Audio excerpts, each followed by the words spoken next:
postings.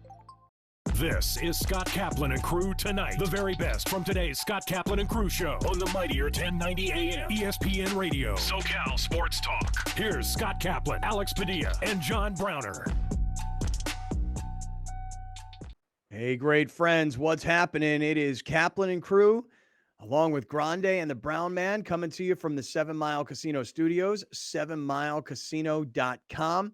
We're just getting onto the airwaves of the mightier 1090, so broadcasting from San Diego, but smothering Southern California, Orange County, LA, Santa Barbara, Grande's hometown, the Nard, Oxnard, the 805 in the house, the Central Coast. I know we got a lot of Padres and Dodger fans that are tuning in, but Padre fans who depended on 1090 for years and years to get their Padres baseball on the radio. We put it back on the air for you over these last couple of nights, and you'll hear Friday night's game and Saturday night's game here on 1090. Now, I noticed yesterday a big spike as a lot more people coming to the YouTube channel. So for everybody that is just getting on with us, we're getting onto the stream of YouTube. I encourage you to subscribe to our YouTube channel, get involved in the live chat, because I know there's going to be a ton of excitement in there today after what the Padres did last night. To everybody who's tuning in on audio podcasts on your own time, man, Apple, Spotify, Stitcher, Google Play, TuneIn, Amazon Music, iHeart, wherever and whenever you listen, we're happy you guys are here. And tonight, I want to just say this. I realize that the last few nights has been very difficult to ask people to come watch our TV show, which is on Channel 4 San Diego, Channel 4 Santa Barbara, and yeah, it's Channel 118 in Orange County and in LA if you've got Spectrum or Cox Cable, and we're on from 7 to 8 p.m., but tonight, there is no Padres-Dodgers game. The Commanders-Chicago Bears game, there's only one person I know on the planet that's going to be watching that game. He happens to be right here. Yep. And tonight is the night to come hang out with us on Channel 4 San Diego and part of the Cox View Network. So we're just getting going. We're just on the air. We're just on the stream. What a game last night. I mean, I watched the game at my house.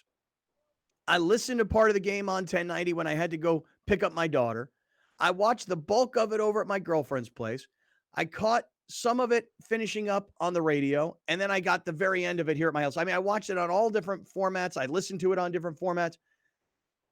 I'm telling you guys right now, I mean, I've never been more into one individual baseball game that had everything. But let's give credit where credit is due. Let's start off by giving Browner a whole lot of credit. This is John Browner on the air yesterday. For those of you watching, we'll replay the video. Here's what Browner predicted yesterday afternoon, as none of us were feeling particularly confident, frankly. Here's what Browner said yesterday on the air. I think Clayton Chokeshaw comes back tonight. I give him 5 innings, 4 runs. I think the Padres get another run off the bullpen. So I'm going 5-3. I'm going 5-3. Same score as last night, but reverse. 5-3 Padres. All right. Browner, perhaps you have some opening thoughts after Clayton Kershaw went 5 innings, gave up 6 hits, 3 earned runs. He did have 6 strikeouts, but you nailed it, man. 5-3 was the final score last night, just like you said it was going to be. What do you say, Brown? That was a big one, boys. That was a big one. We were texting back and forth about certain events and certain moments, but man, that felt like more than one win. I don't know why. I honestly don't know why, but that felt like more than one win. They followed the formula. Thank God Manny hit that home run at the top of the first inning, because obviously you know what happened after that. And I think that kind of set them on a tone, and it just was consistent, man. I came up with that score because the formula to beat them is the starter doesn't do great. He didn't. You didn't have to capitalize and score. They did. And our pitchers just have to be good enough. They don't have to be lights out. You just got to be good enough, because they're going to score. This is the difference between them and everybody else, and probably the Astros too. They're going to score. So you have to score more than 3 runs. I think Alex has been saying this a lot this year when it comes to playing the Dodgers. They're going to score. So you have to score. It's not 1 or 2. You're not going to beat them with 1 or 2, because they're going to get 3 or 4. And when we got the 4, I was like, okay, we in good shape. And then Cronenberg slapped that boy over the fence. I was dancing. Because at that point I knew I was right, and I was like, okay, nobody score. Nobody do nothing. Well, right. I was saying the same thing. I was like, gosh, it's 5-3. I really hope the game ends 5-3 because if it does, Browner just nailed this thing, which you did. Now, Alex, let's talk to you here for a second because you told us yesterday that you had bought tickets to go to some concert. And frankly, I'm not trying to knock the band because I've never heard of them. And a friend of mine texted me last night. He's like, dude, we're missing a great concert tonight. I'm like, yeah, I'm watching the Padres and the Dodgers. And I'm like, and I don't know the band. He's like, oh, you would know some of their songs. I didn't. So you had already bought these concert tickets. I was trying to convince you yesterday that you should sell the concert tickets so you could watch the game. You said, no, I'll be able to watch the game on my phone.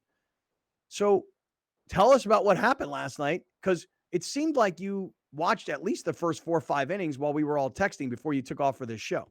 Yeah, I watched. It was 3-3 when I left to San Diego State, and then I got to San Diego State, and there was a game. There was like a TV on at the Student Union, and I saw the Padres score their 4th there, and then I made my way in, and I was watching it on my phone during the opener, but reception was awful, and obviously, anytime you go to a concert, it's awful.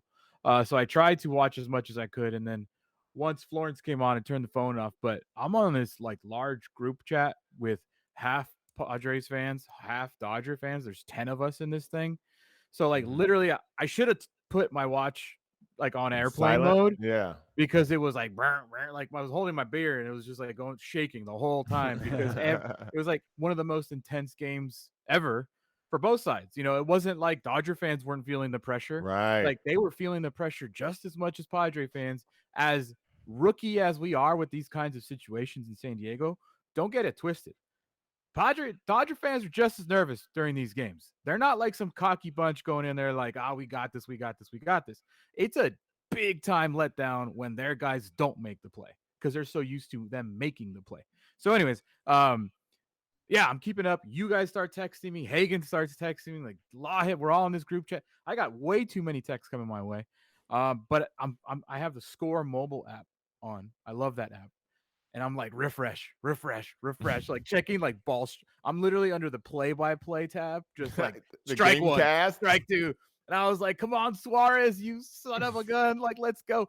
I'm like literally just like living and dying on a Score mobile app and text messages. And yeah, dude, I came home and I watched the entire like replay of the innings that I missed because I wanted to feel that intense. Obviously, it's not the same, but I wanted to feel it. And I thought it was just crazy, man, because like I'm not into symbolism at all, really. It's not my thing, signs and stuff like that. And Scott, you won't know this because you don't know her, but she's got like billions of streams on Spotify. But who's this? The artist you saw last night? Machine, yeah. And she has a song. One of her most favorite songs, if not her most favorite song, is "Dog Days Are Over." I swear to you, it went. I think Hagen text LFGSD. And then I refreshed and it went final. And 10 seconds later, she played that song about how the dog days are over. That's like awesome. Run for your mother, run for your father. Like you can't leave anything. Like it just was like so symbolic of the meaning to me of, and listen, it's one game, but it just yesterday just felt a little different than most games. And when she hit that song and then everybody's texting me, it was just like a really cool moment. And then by the way, Mar said, top 3 concert of all time. Like it was like an experience, bro. Like she's legit. She is legit. Wow. I can't believe I don't know who she is, man. But that's, what's amazing is you guys say that it felt different, that it felt bigger than one win. I'll tell you why I think that is. Look, we all know what the data tells us, which is that the Dodgers have owned the Padres and owned their ass all season long. We also know that what Bob Melvin said last time the Padres and Dodgers played the final series of the season, Melvin said, I feel like we've closed the gap. And even though the Dodgers took 2 out of 3, the Padres could feel good about the way they played. They didn't get blown out in 3 straight games. Every game was a battle. And I think one of the 2 games, I think it went Padres won the first one, Dodgers won pretty easily the second one, as I recall. And then it was a fight in the 3rd game. And Melvin said, I think we've closed the gap. And I think all of us could look at it and go, well, yeah, I mean, the roster's better than ever before. The pitching staff is better than ever before. And these games are close games. They're competitive games. So close the gap, yes, but still haven't been able to beat them.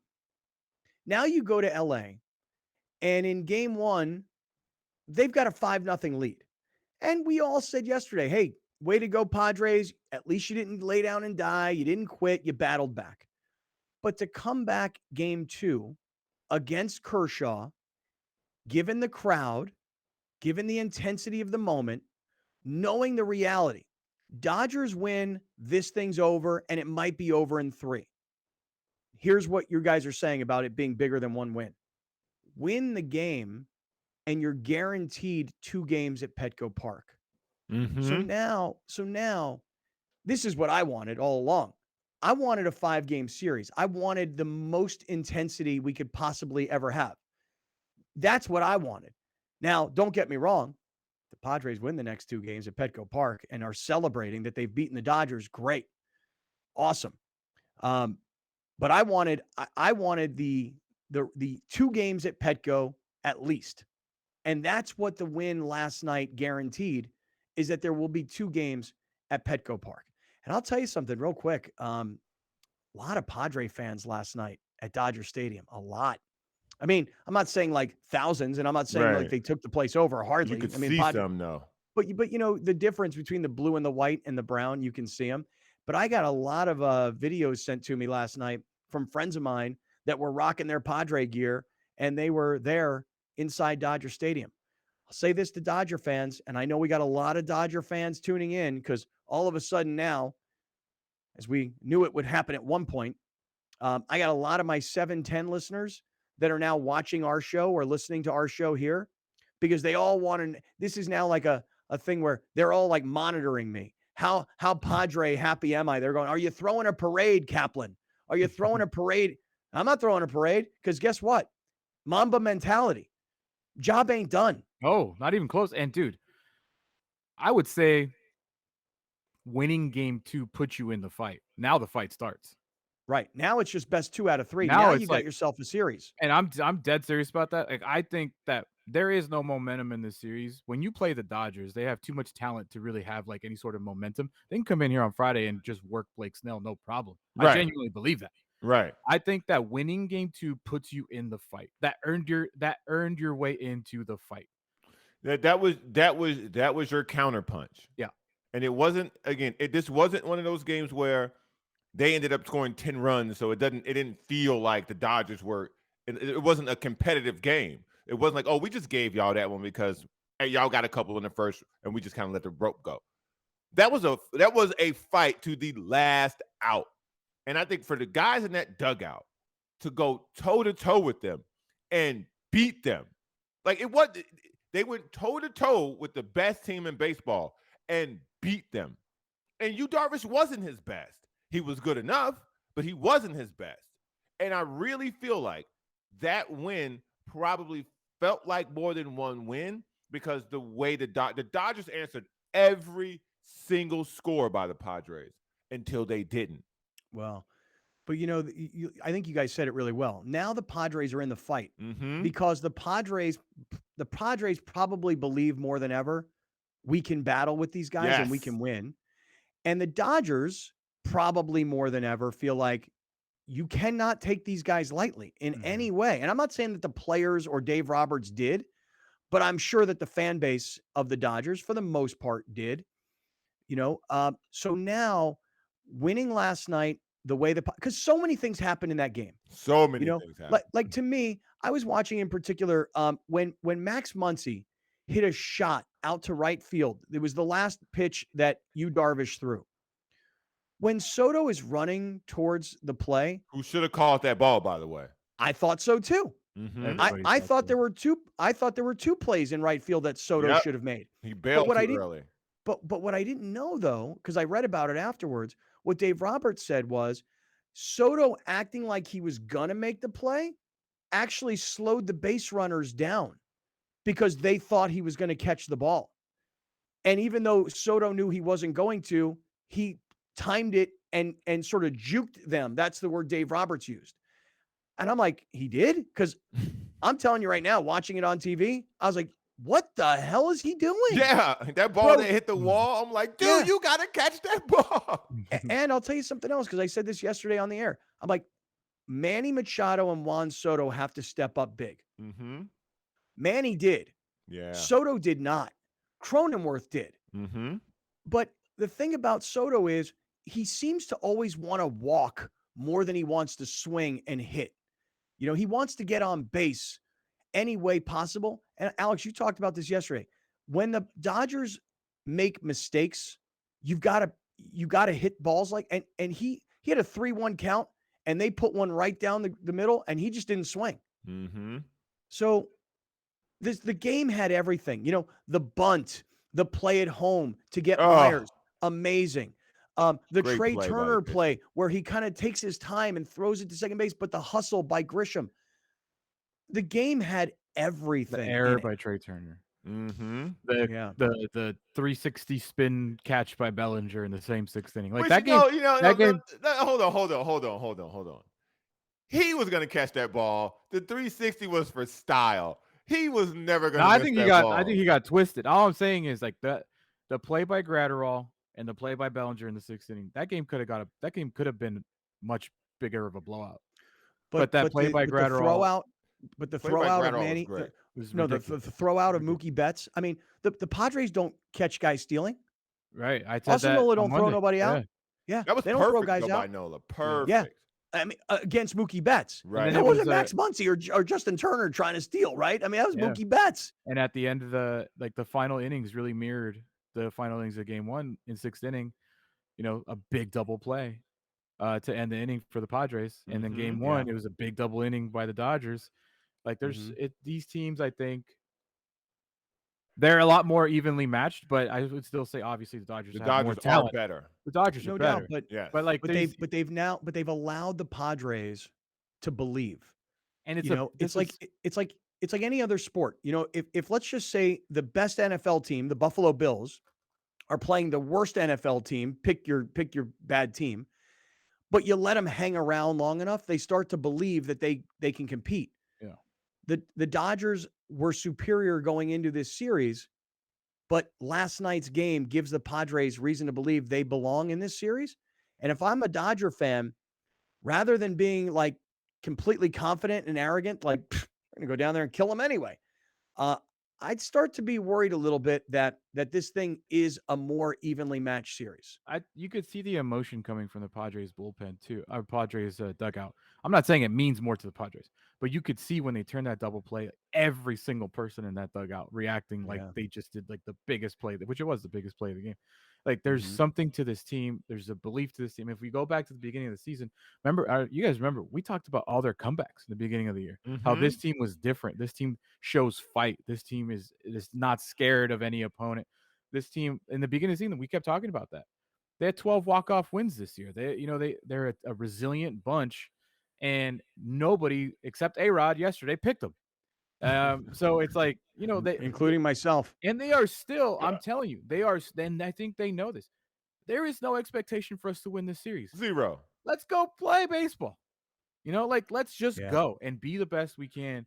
And the bottom of the lineup has produced. The superstar has produced. The MVP candidate has produced. Darvish did his job. That umpire was against Darvish last night, and we all know what happened. But Darvish did his job. He still went 5 innings. Yeah. And I'll tell you, the Padres bullpen, you talk about stepping up huge. I mean, they have been on fire, not just against the Dodgers, but against the Mets as well. I mean, like historic performance by the Padres bullpen. So let me say this without analysis of the game.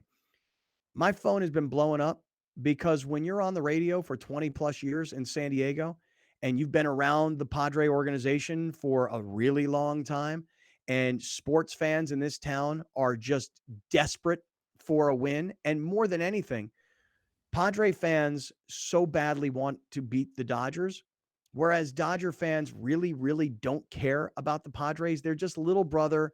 They're just a little tiny nuisance, if that at all. And the Dodgers to the Padres are, it's the whole David and Goliath story all over again. Little guy versus big guy. The town is going crazy. For everybody that hits me up and ridicules me, hey, are you throwing a parade down there, Kaplan? No, But you don't understand what it is to be a downtrodden sports community. And when you've got the Lakers and the Dodgers and you've got every NBA and NHL and you've got multiples of everything, and now you got the 2 NFL teams and a Super Bowl champion and the greatest stadium on the planet, you don't understand what it's like. And so I can appreciate why Padre fans are going as nuts. I got friends of mine that are telling me their kids are flying in from other parts of the country to come to be part of this weekend. Everybody wants to be a part of it. I said to Bill Hagan last night, you got to take that 1090 vehicle you've got, you got to take that 1090 golf cart you got, and you got to drive it all over downtown San Diego on Friday and Saturday for exposure to the radio station. Because this is it, man. This is the biggest thing going. Mm-hmm. So look, we're just getting rolling. We're in the 7 Mile Casino studios, 7milecasino.com. You want to have a good time, go to 7 Mile Casino, only 7 minutes south of downtown San Diego. Just getting started. Mark Loretta, former Padre great, will be coming up. Stick around. This is Kaplan and Crew. We'll be right back with more of Scott Kaplan and Crew tonight. The very best from today's Scott Kaplan and Crew show on the mightier 1090 AM ESPN Radio. SoCal Sports Talk. You're watching Kaplan and Crew tonight, powered by the mightier 1090 AM ESPN Radio and Your View, featuring the best sports talk in SoCal.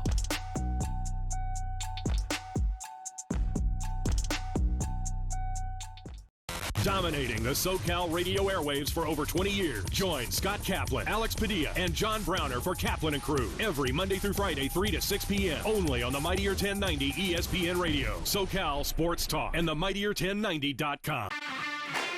The 2022 San Diego Loyal season is almost complete. Live on Your View and YourView.com, watch your San Diego Loyal take on Sacramento Republic FC Saturday, October 15th at 7 p.m. Watch the final regular season game of the 2022 season as the San Diego Loyal prepare for the USL Championship playoffs. Sacramento Republic FC versus the San Diego Loyal, Saturday at 7 on Your View.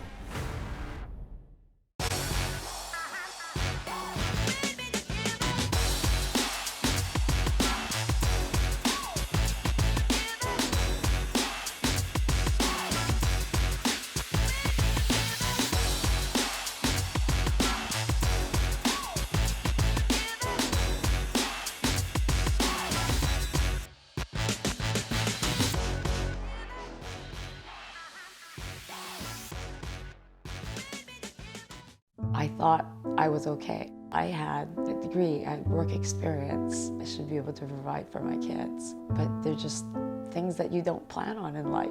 My husband got laid off and we are a family of 5. My mom was diagnosed with stage 4 cancer. I would ask the doctors, what can I do? And they would just say, just make sure she's eating. Our lives just changed completely. Thank God that we always had a plate of food. When your air conditioner needs to be tuned up, repaired, or replaced, call Bill Howe, the name you have trusted for over 40 years. We carry the most reliable, energy-efficient brands that will fit your budget. Whether you are looking for a traditional or ductless air conditioning system, you know who to call. Call 1-800-BILL-HOWE. Bill Howe. Because we know how. Do the ups and downs of the financial markets have you on a roller coaster? Don't let the market take you and your investments for a ride. Stabilize your funds with SDCCU's Great Rate Savings, Money Market, or Certificate accounts. Choose a savings option that meets your needs and watch your money grow with SDCCU. Earn 1.5% APY on a 12-month certificate or 2.5% APY on a 36-month certificate. Open an account at sdccu.com/now. SDCCU, it's not big bank banking, it's better. Change the way you look and feel with San Diego's most comprehensive varicose and spider vein treatment facility. San Diego Varicose Vein Treatment Center offers minimally invasive, pain-free procedures performed by board-certified cardiologist Dr. Tahizadeh. With over 17 years of experience, we specialize in the diagnosis of varicose veins, spider veins on the face, hands, and legs, ankle discoloration, leg swelling, and more. Improve your vein health today. Visit consultation.sdveintreatment.com or call 619-582-2404. Welcome back This is Scott Kaplan and Crew Tonight. The very best from today's Scott Kaplan and Crew show on the mightier 1090 AM ESPN Radio. SoCal Sports Talk. Here's Scott Kaplan, John Browner, and Alex Padilla. All right, great friends. It's Kaplan and Crew with Grande and the Brown Man. We are back in the 7 Mile Casino studios for all of our 1090 radio listeners. Glad you guys are tuning in. To all of our YouTubers, get involved in our YouTube chat. TV viewers tonight, Mark Loretta is coming up here in just a second. And to all the different audio podcasters, glad you guys are doing it on your own time. All right, Mark Loretta is a former great San Diego Padres second baseman. He also, by the way, spent some of his career playing for the Dodgers as well. But now he is the special assistant to the CEO of the Padres. And like everybody who knows Mark Loretta, we are all trying to utilize his skills to find us tickets for Friday night's game, or we'd even take Saturday night's game. Here is Mark Loretta back on Kaplan and Crew. Lo, how are we feeling today? Great, gentlemen. How are you? We are outstanding. You were up there at the game last night, correct? I didn't make it up last night. A couple of moving parts. So I actually didn't go to either game in LA, but I did make the 3 in New York, but was glued to the TV for sure. Yeah. Tell me, just in terms of just an overall baseball game, that game, Mark, seemed to have everything from home runs to bunts to plays at home to errors to great defensive play. I mean, what did you think, just as a baseball fan, about the actual game itself? Yeah, I loved it, man. And I don't get nervous watching games too often, but I turned to Hillary, my wife, and said, "I'm nervous." She goes, "So am I." And it was great. Pins and needles, like you said, so many different plays. You could analyze this game for days. But, at the end of the day, the Padres hung in there in a hostile environment, and shut them down the last couple innings. It was awesome and sets up a great, 2 out of 3 series. And we have the home field advantage now. So let's ride. Mark, I just want to ask you just your professional eyes on it versus my amateur eyes on it. Juan Soto last night, when Max Muncy chased you, that last play, I, as a TV viewer, thought he could have caught that ball in right field. Were you thinking the same thing? Yeah, I thought he may have turned a little early to play it off the wall. And sometimes, that does keep a guy from taking an extra base, but it may cost you from making the catch. It's always tough on TV, Scotty, to tell. And that ball was hooking away from him from a left-handed hitter. So, only he knows for sure. But it would have been nice to make that catch, obviously. But he's played a really solid outfield. He's got a great arm. There were some other plays that could have been made, I thought, as well. And there were some other plays that I didn't think were going to be made that got made. So it was one of those games, Yeah, the reason I ask is only because reading what Dave Roberts said after the game is that Soto, putting up his hand like he's going to make the catch, made the base runners stay. So the way Dave said it was he juked them. He knew he wasn't going to make the catch, but by putting up his hand like he was going to, he kept the base runners close. That never occurred to me. Does that sound reasonable to you? Yeah, it sounds reasonable, absolutely. But what my point is that sometimes when you do that and then you kind of turn to keep the guy from taking the extra base, that takes some of the thought of going after this do or die catch. And it really wasn't a do or die, because if he goes up against the wall, misses it, it rattles around, then all of a sudden it might be a triple. So at the end of the day, the way the result ended out, I think he made the right play. Mark Loretta is the special assistant to the CEO of the San Diego Padres. My man Browner here, he called the score perfectly last night. He said that last night would be 5-3 in favor of the Padres, reversal of 5-3 the night before for the Dodgers. Way to go, Brown. Yeah, Mark, I thought that the formula for the Padres to succeed was to score first. They ended up doing that. And for Kershaw to be off his game.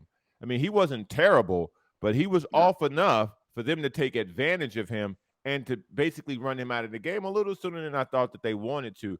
What have you thought of the bullpen so far this playoff run, when that was the biggest question mark coming in?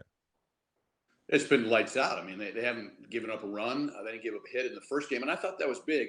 That first game looked like it could get out of control and be like a 10-3, 10-2 type game, and then you're really demoralized. But for them to hang in there, we got the tying run to the plate. I thought that, it gave a little bit of momentum. I think Bob Melvin said there aren't any moral victories in the playoffs, and I agree with that. But it's a big difference losing a game 5-3 than 10-2, where it's just a blowout. And when they have to extend some energy, knowing that tying run came to the plate. So really impressed. And I thought it was interesting last night. I really thought we'd see Garcia in the 8th and to bring Martinez in there. And I think that's an area where that 3-batter minimum really shows its head, especially in the playoffs, because you got to keep him out there for three batters. And Garcia has better numbers against righties. Martinez has that great changeup that neutralizes lefties, and is probably a little bit more of a consistent strike thrower than Garcia. And so I was surprised, but at the end of the day, it was a great move. And then, of course, he gives up a hit there, and Hader has to come in for 4, which makes you nervous.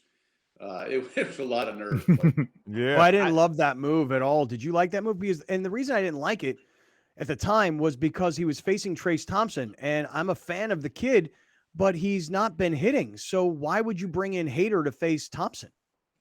I think it was just the formula. I think Bob just said, okay, look, we're gonna run Martinez out there. First base runner that gets on, Hader's in. So it would have been interesting to see if like the first guy had got on, whether Hader would have been in, for 2 innings. That wasn't a do or die game, but it's pretty close. You need that game to kind of push it into a home field advantage at your place. So yeah, he had nobody else warming up. I mean, it was Hader or nothing at that point. Mm-hmm. Hey, Mark, the last time the Dodgers came to town, Melvin said that it feels like we closed the gap. So on top of that, the Padres have been basically in playoff mode for a while now to get into the playoffs. 3 games on the road in New York, 2 games on the road in LA. Are they the first team in baseball history to play 5 road games before they even play 1 postseason game at home? Well, I would imagine. And on top of that, how much of an advantage is it to be in that mindset over a team like the Dodgers who haven't played a meaningful baseball game and it feels like 3 months? Totally agree. I think it's a disadvantage to have a 5-day layoff. You're playing inter-squad games and you just don't have that juice. The Padres have been fighting and battling in New York. Unbelievable series. They have that confidence going. But I thought that was kind of out the window in game 1 when the Dodgers came out and got a big lead. And we're like, well, they're not rusty at all. But I think it's showing up a little bit now, and I think their bullpen, it's interesting how they're mixing and matching. You bring in Gratterall in the 6th inning. That's one of your best bullets right there. So you don't have that at the back end. I think this, lack of roles in their bullpen is something that the Padres can capitalize on. I know it's not cool to give the general manager credit right now, but the moves that he made during the trade deadline, they're coming up golden right now. Hader comes in, closes the door.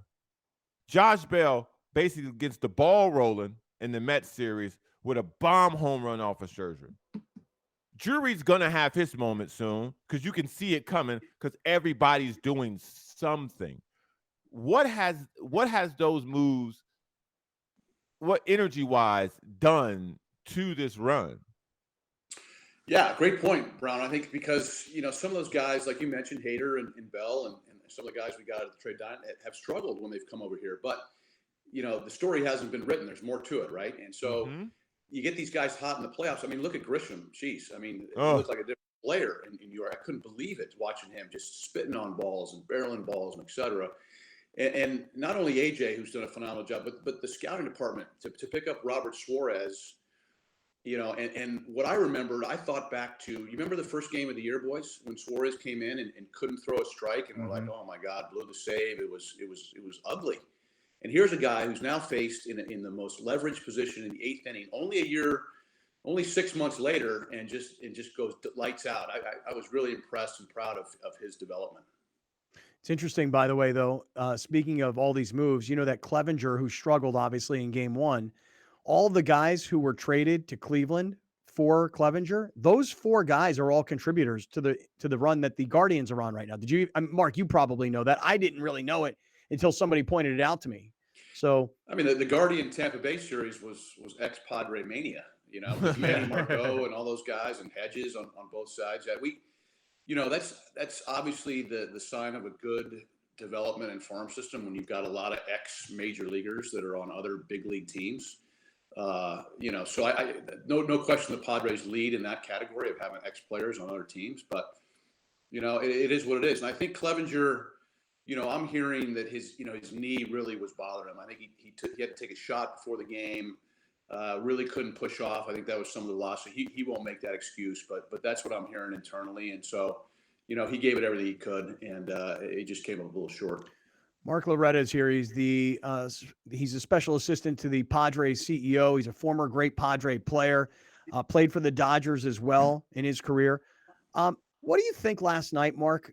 I'm just curious, like what play or plays kind of stood out to you last night? Because a lot of things happened in that game, some of which we're accustomed to seeing, like Manny making a great play, on a bullet, or some things that we're not accustomed to seeing, like a throw out on a steal, especially against one of the better base runners in all of baseball. What plays stood out to you last night? There were so many, Scotty, but I thought the play that the Gratterall made on the safety squeeze was unbelievable, and that was a great bunt, and that was a good read by Myers. I mean, to make that play could have been easily thrown away. I think you go every time on that, so that was a huge momentum shift for in the Dodgers' favor. I thought Trey Turner making that error uncharacteristically, trying to rush when there was no chance to get a double play ball was huge. And then, of course, for me, the double play ball, late in the game that Cronenworth and Kim turned, that was awesome. It had me jumping out of the seat. That was huge.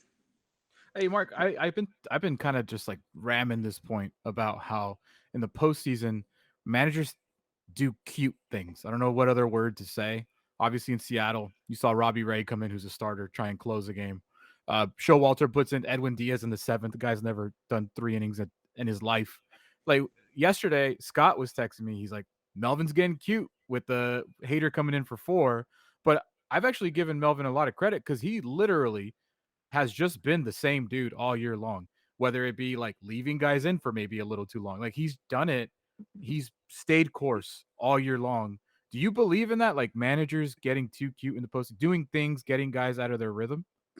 Totally do. Yeah, I think so. Because what happens is that trickles down to the players, and all of a sudden, you're bringing it, to your point, Diaz in the 7th, and if I'm a second baseman, I'm like, what are we doing here? He's never done this, and the trumpets aren't going to be nearly as effective in the 7th as the 9th. Yeah. But I thought starting Scherzer was a little bit kind of cute. I'm going with my guy DeGrom there, trying to win that first game. Scherzer's a great pitcher, but DeGrom's been pitching better, and he's the more lights out guy for me. And that got them behind the 8 ball, really, because I thought that was a classic example of how to win a series. You go out, you win the first game, you make them use all their assets in the second game just to get tied up, and then you blow them out in the third game. So these are interesting series because every game is important, yes, but the overall corpus of the series is really interesting to watch too.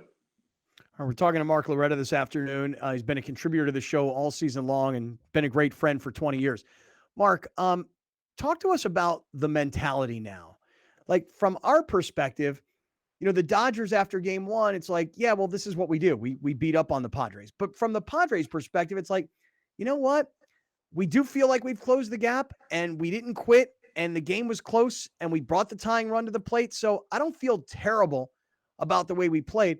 But then last night, the Dodgers have all the emotion. The Dodgers have the home crowd. And the Padres wind up winning that game. So maybe the Dodgers are starting to feel like we better not take these guys lightly. Not saying that they did. And on the other side, the Padres might be thinking, we absolutely can play with these guys. Just if you could analyze sort of the mentality of both clubhouses, what would you say? I think you nailed it on the head. I think the Dodgers are probably a little nervous. It's a 2 out of 3 series, like I said, and they don't have home field advantage. We've got our pitching lined up with Snell and Musgrove in games 3 and 4. They may start Gonsolin. I don't know how long he can go, et cetera. My point is, yeah, you're right. Yeah, Dave the confirmed Padre it. confidence has to be as high as it's been all year long. There's no doubt about it. I mean, I could see it in New York. I could see it even in that first game, even though they didn't win. They hung in there. They took the Dodgers' best punch there, hung in there. And then yesterday's game, was just tremendous. There was a lot of times there where that could have gone sideways too. And, even a guy like Darvish, for example, here's a guy who had trouble in Game 7 in Dodger Stadium, who's really matured as a pitcher. in New York when he got in some trouble in Game 1, they're starting to chant Darvish, Darvish, and he didn't scare off one bit. Last night, didn't think he had his best stuff. Definitely hung some sliders, but hung in there. This team is resilient, man, and from what all they've gone through up and down, they probably feel like they're playing with a little bit of house money, or at least entered the playoffs with that mentality. Now I think it's like, let's run the table. Let's go. Speaking of that resiliency, I know you brought up Grisham already, but how does that happen? How do you have like such a subpar season for his own? Like, this is a former Gold Glove winner who had excellent seasons with in the shortened season. He hit below 190, but he did have 17 home runs. Like, how does it all of a sudden Melvin's like, I'm sticking with you, dude, and then he just turns it around? And I know it's only however many games, but how does that even happen? It's incredible. It's just a confidence factor. I think it can only, sometimes it takes one swing. You barrel up a swing, or maybe you take a pitch that you had been swinging and striking out on, or maybe you foul it off to get another pitch, and then you have some success. Success breeds confidence, and I think he's just on a roll. And so at that point, don't even question it at this point. Just run with it, because there's no reason to say, why am I doing this now? Just forget about that. What's funny is I was listening to the radio broadcast last night, and I was listening to it on 1090, and Boog Shambi, who's the play-by-play voice of ESPN, says, here comes Grisham. He's a really, really patient hitter. And I heard him say that, in my initial reaction out loud, I said, yeah, he's so patient that he waited the entire season to start hitting, but it is amazing how you get contributions from guys that perhaps you weren't really counting on. The one thing I'm waiting for, Mark, is we got Manny. Cronenworth all of a sudden got it back together here in this second round. I'm waiting for Juan Soto to make a real contribution with his bat. I have a feeling that's coming. I think there's going to be a signature moment for him. He has gotten some base hits, and he's still giving you good at bats. But I think you're right. I think he's, I don't know. Maybe he's pressing a little bit. I'm not sure. I don't know him extremely well, but how about that? I mean, if he all of a sudden comes up with a couple of big at bats, heads up. But it's been 1 through 9, really. I mean, Nola driving in 2 huge runs in New York, and now really solidifying the catcher spot. Alfaro's had some great at bats and stuff, but I think in the playoffs, when every pitch is so vital, I just think the pitchers probably have a little bit more trust in Austin, and it's fun to watch. Fun to watch these guys play, up to their ability in the biggest moment. Well, Hey, Mark, we know when to put Alfaro in, when the extra innings come. Walk off. That's it. We don't need him till it goes to extras. When it goes to extras, big boy, you up. Like, that ain't really a discussion. You can pinch hit for Manny, dude. Right, yeah. It don't matter who it is. When we get to the bottom of the ninth, the bottom of the 10th, you in, period. Yeah. I think one of the things that has been interesting, we were kind of talking about this before, the Soto question, was the trust that Bob Melvin has in his guys. And we've talked about this throughout the week. And because to me, for him to run Grisham out there, oh boy, because I was the man. I was leading the parade. Do not play him. Do not play him. Do not play him. And now I'm leading the parade saying, thank God they played him. I'm with you, man. I had similar thoughts. I had similar thoughts about that. I had similar thoughts about, what do you do with Will Myers? And, he played. How about his defense in New York? I mean, unbelievable. It's actually hard to believe that the season started with Hosmer, and everybody wanted to get rid of Hosmer, and Myers was going to play a consistent right field, and how Hosmer is gone, and how Myers has become the first baseman, and how what they've replaced him with in right field is one of the best players in all of baseball. I mean, it's actually, the whole story is crazy. Mm-hmm. It is crazy. I go back to the play. Remember the play in New York when the ball hit the bag and hit and goes up in the air, and he bare hands it and one hand throw, in the same motion gets the guy first. That was a critical time in the game. That could have gone haywire. That was unbelievable. And that's just athleticism. I think that's what Will has. He's got athleticism. Yeah, he's going to have some swing and miss in there, but you like him in there for the fact that he could do something crazy. And another thing, that let's not overlook this, because I think we all are, because we're expecting Manny to be great at third. We're expecting him to make every play. But holy hell, every play. He's making every play at third. Yeah. Yeah. And making it look easy. I mean, yes. Gosh, that the bullet to third, the guy on third base, when it was amazing deke too. He ran almost halfway to third base and actually almost threw the ball away. That was kind of weird. But if you look at that ball stays down. It's hit hard. You know, he gloves it easy, makes that fake to third. That was an awesome play in a big spot. Hey, Mark, you have a couple more minutes? Yeah. Okay, just hold on for 1 second. The reason is I want to actually just chat for a moment about where we are, like, historically. Like, when your era of Padres baseball versus all these years later, even just 2 years ago, what the starting pitching was 2 years ago versus what the starting pitching is right now, and how the Padres actually today really do stack up in many ways, like name for name, versus back in the old days. You know, I don't know that anybody truly believed. Like, there were division wins and there were home playoff games, but I'm not sure anybody ever really believed. So I want to just talk an ounce of history for 1 second. Before we get out of here in this segment, I just want to remind everybody, we are in the 7 Mile Casino Studios, 7milecasino.com. You're heading into downtown San Diego. What are you going to do after the game? You want to do something fun? Blackjack, poker, table games over here. Sammy's Restaurant and Bar over here. Smoke-free environment. Good luck. Have fun. Any problems with gambling, you call 1-800-GAMBLER. But I'm telling you right now, you're a winner at 7 Mile Casino. Just a few more minutes with Mark Loretta. Stick around, everybody. This is Kaplan and Crew. Hunger is a year-round problem. The San Diego Food Bank and our North County Food Bank chapter provide food assistance at locations throughout the county. We need your help. Host a food drive, volunteer, or donate online. Thank you for making a difference. You're watching Kaplan and Crew tonight, powered by the mightier 1090 AM, ESPN Radio, and Your View, featuring the best sports talk in SoCal.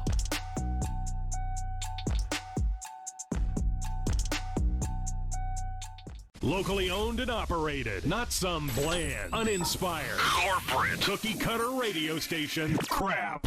We simply say to those stations, Q. The mightier 1090 ESPN Radio, SoCal Sports Talk. Drivers are getting in accidents at a rate we've never seen before, jumping 18% since 2020. There are higher incidents of speeding and more aggressive driving since the pandemic began. Please slow down and drive safely. It can save a life.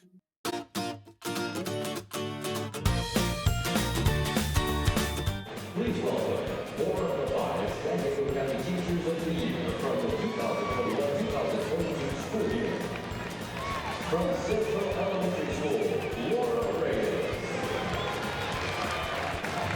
From Westville High School, Tiffany George. From San Jose Elementary School, Jacqueline Jordan.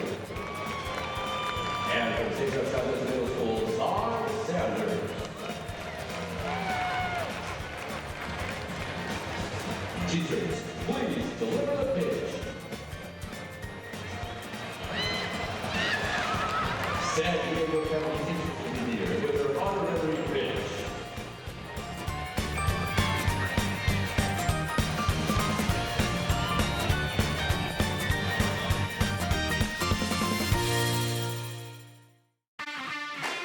The 2022 San Diego Loyal season is almost complete. Live on Your View and YourView.com, watch your San Diego Loyal take on Sacramento Republic FC, Saturday, October 15th at 7 p.m. Watch the final regular season game of the 2022 season as the San Diego Loyal prepare for the USL Championship playoffs. Sacramento Republic FC versus the San Diego Loyal, Saturday at 7 on Your View.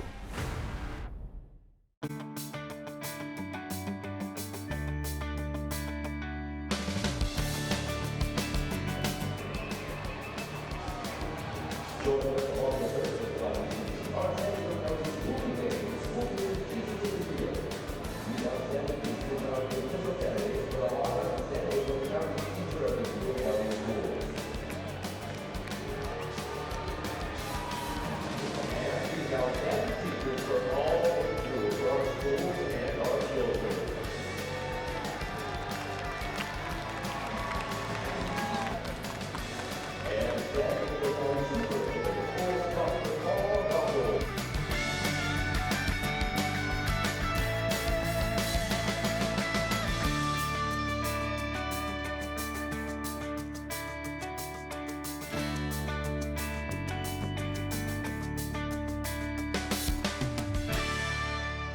At the Barnes firm, we're seeing more pedestrian and bicycle accidents. Drivers are rolling through red lights, and distracted driving makes every intersection a danger zone for pedestrians. Look both ways when crossing, even if you have the right of way. Listen to The Mike Greenberg Show, 7 to 9 a.m. Pacific, Monday through Friday. Greeny brings his unmatched depth of sports knowledge, fun, and entertainment back to ESPN on a daily basis. The Mightier 1090 ESPN Radio, SoCal Sports Talk, and themightier1090.com. Hola, I'm JR Cardenas. And I'm Vanessa Ramirez. We're the hosts for Subida, where we showcase California restaurants, music, art, culture, and so much more. We would love to talk to you about featuring your business on our show. Yes, and as an added bonus, you get to keep the professional video segment to repurpose and use on your website or social media channels. Please click on the link below to get more information about how to put your business on Subida. We hope to hear from you soon.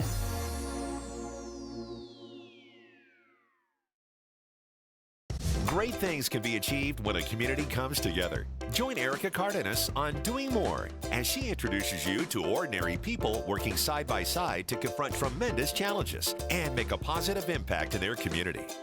Watch Doing More Sunday night at 6 on YourView or stream it online at yourview.com. Brought to you by Procopio, San Diego's largest law firm, committed to community, representing San Diegans for more than 75 years. You're watching Kaplan and Crew tonight, powered by the Mightier 1090 AM, ESPN Radio, and YourView, featuring the best sports talk in SoCal.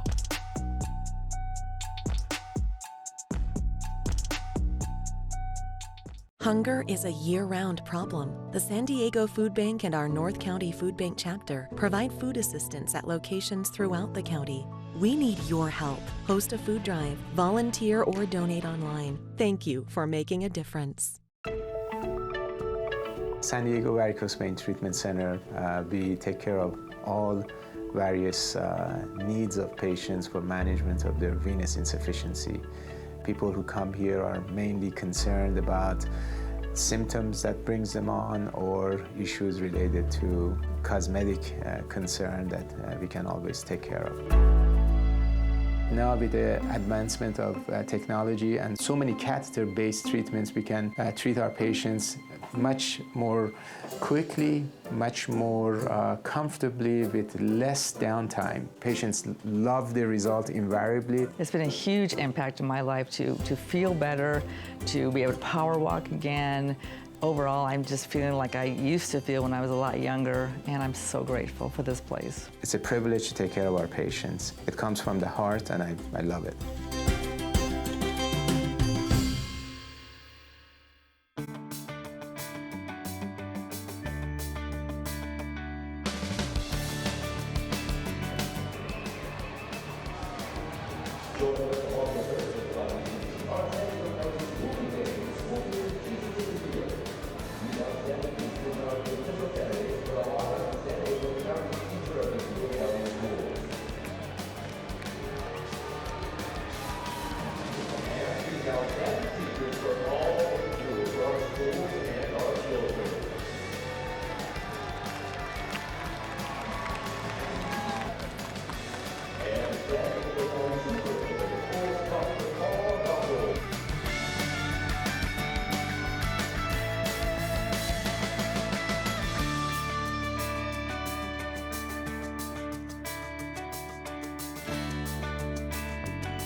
Please welcome 4 of the 5 San Diego County Teachers of the Year from the 2021-2022 school year. From Central Elementary School, Loretta. From Westville High School, Tiffany Jokers. From San Jose Elementary School, Jacqueline Jordan. And from St. Joe Southwest Middle School, Todd Sanders. Teachers, please deliver the pitch. San Diego County Teachers of the Year with their honorary pitch.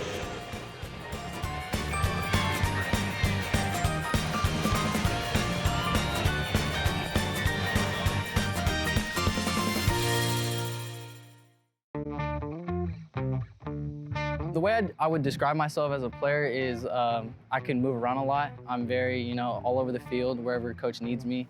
I'm there. I'm kind of just an all-around player. I'm just here to play. Let's go, baby! The thing I enjoy most about playing football is just being around the guys. I mean, the energy is just amazing. I just love coming out here and, just giving all my effort and just, we love to win.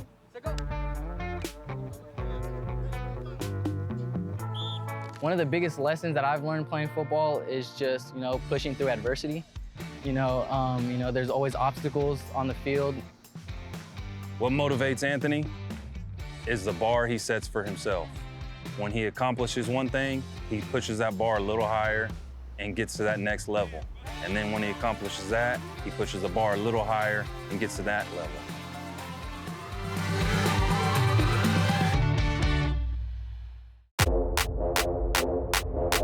My name is Alejandro Eugenio Guido Perez. I play for the San Diego Loyal, and I'm a midfielder. Midfielder kind of does a little bit of everything. Attacks, defends, it helps organizes the press to win the ball back, and then defend in the low block, and then attack and create opportunities for the forwards to score and yourself. I started at a young age playing soccer. I did it here in Chula Vista, but I also played in Tijuana, Mexico.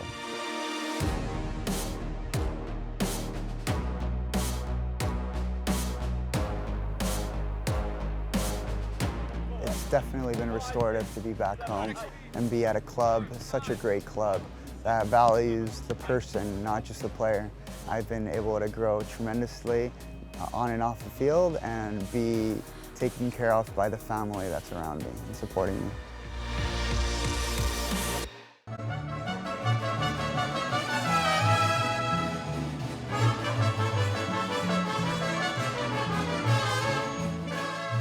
So Southwestern College, the name of the mariachi is Mariachi Garibaldi, is the performing group that we have. We've actually had as many as 4 different ensembles, so 4 different classes, beginning, intermediate, advanced. And the advanced group is outstanding.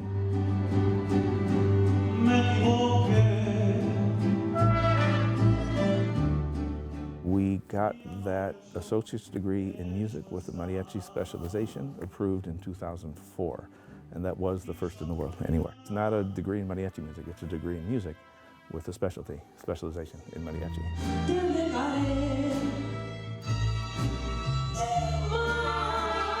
The ensemble is great. I mean, it ranges anywhere from 30 to 50, sometimes 60 members every semester.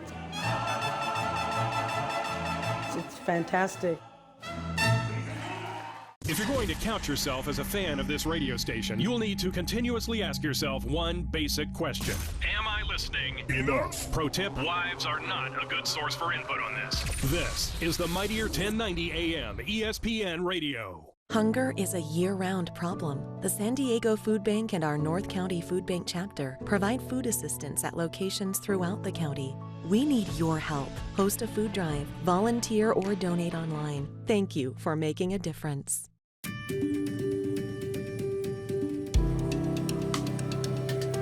Home of Guiding Hands helps San Diego community in that we're a resource for families. A lot of times when families first identify that their child, their loved one, might have an intellectual or developmental disabilities, they don't know where to go. They don't know what to do. And we're here to help guide people through that process, to show them what a thriving life their loved one can have. It's a passion I share, having a daughter with a disability.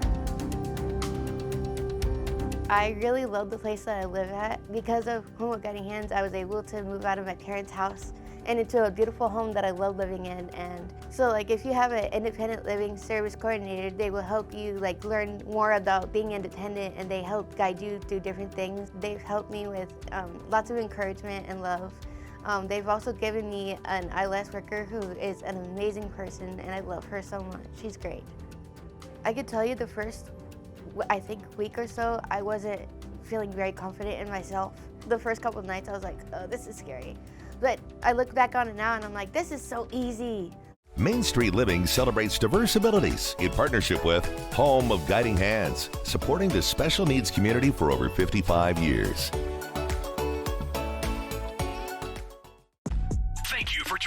Catch Scott Kaplan and crew tonight from 7 to 8 p.m. Pacific every Monday through Friday. The very best from today's Scott Kaplan and crew show on the mightier 1090 AM ESPN Radio, SoCal Sports Talk.